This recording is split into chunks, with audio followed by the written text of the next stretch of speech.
Salut tout le monde, c'est Elodie. Bienvenue sur ma chaîne dédiée à l'économie domestique et à la propreté de la maison. On passe tout de suite au sujet.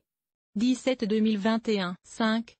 Un plan de nettoyage pour la maison doit avant tout être compatible avec votre emploi du temps personnel. Réfléchissez donc au moment où il est le plus avantageux pour vous de faire le ménage et au moment où vous pouvez vraiment prendre le temps d'organiser votre ménage. Le plan doit être pratique et facile à mettre en œuvre. Répartir le travail. Lorsque vous établissez votre plan de nettoyage pour la maison, fixez-vous des objectifs réalistes et parlez-en avec toutes les personnes qui doivent y participer. Il existe ensuite plusieurs possibilités pour le plan de nettoyage du ménage. Répartition par tâche. Une option consiste à diviser le plan de nettoyage du ménage en grandes, moyennes et petites tâches. Ce plan est particulièrement recommandé pour les ménages de plusieurs personnes et les colocations où les colocataires ont un emploi du temps différent. Les grandes tâches, par exemple, le dégivrage du congélateur ou le nettoyage en profondeur des radiateurs, tout ce qui n'a lieu que quelques fois par an. Tâche moyenne, il s'agit de ce qui doit être fait une fois par semaine, comme le dépoussiérage et l'aspiration, le nettoyage de la salle de bain et des fenêtres, le lavage des sols, etc. Petites tâches, les tâches quotidiennes telles que faire la vaisselle, vider et remplir le lave-vaisselle et nettoyer la cuisine. Ensuite, répartissez les tâches équitablement entre les résidents. Dans l'idéal, chacun se charge d'une partie des grandes, moyennes et petites tâches et s'y consacre quand le temps lui convient. Le mieux pour nettoyer l'appartement. Prévoyez également une certaine marge de manœuvre.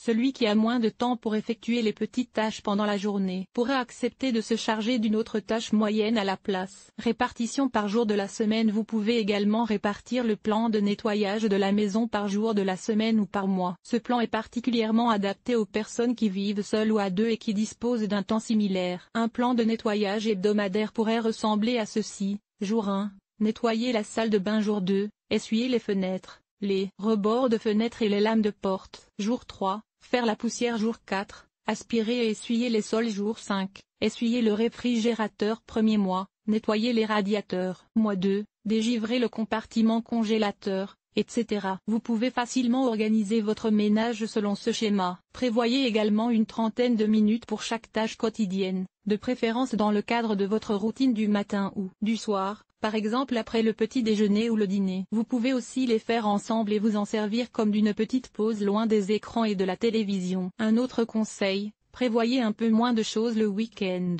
afin d'avoir le temps de faire la lessive, les courses et surtout de vous détendre. De l'aide sur Internet.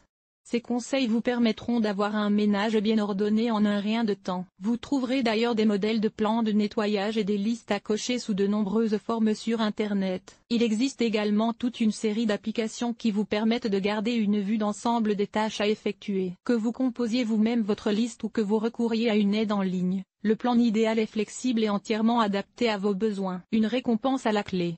Vous avez du mal à motiver les membres de votre famille, vos colocataires ou vous-même? Attirez votre attention avec une récompense lorsque vous nettoyez l'appartement. Prévoyez une soirée télé ensemble, prenez un bain relaxant ou faites-vous plaisir d'une autre manière, à condition bien sûr que le plan de nettoyage de la maison soit respecté. Le courage de faire une pause. Il n'existe pas de mode d'emploi parfait pour le nettoyage. Comme toujours, la règle est la même. Un plan de ménage doit avant tout faciliter votre quotidien. Ne vous mettez donc pas la pression si vous ne le suivez pas à la lettre ou si vous le sautez quelquefois au cours d'une semaine. Chargez, et surtout ne le jetez pas tout de suite par-dessus bord. Essayez plutôt de le réintégrer dès que possible dans votre quotidien et adaptez-le à votre emploi du temps. Avant d'établir un plan de nettoyage pour la maison, commencez par un nettoyage de base. Il sera ainsi plus facile de garder la maison propre à long terme. Si vous vivez à plusieurs, répartissez les tâches entre vous en fonction du temps dont vous disposez. Intégrez les travaux de nettoyage dans votre routine quotidienne et vous pourrez bientôt les effectuer automatiquement. Cet article vous a-t-il été utile? À quoi ressemble ton ménage? Lire la suite. Enlever les taches de café sur les murs. Une infestation de poux de tête? Voici comment débarrasser ta maison des poux. Ranger les produits d'entretien et les aides ménagères avec méthode mythe des vêtements. Que faire? Aspirateur sans fil.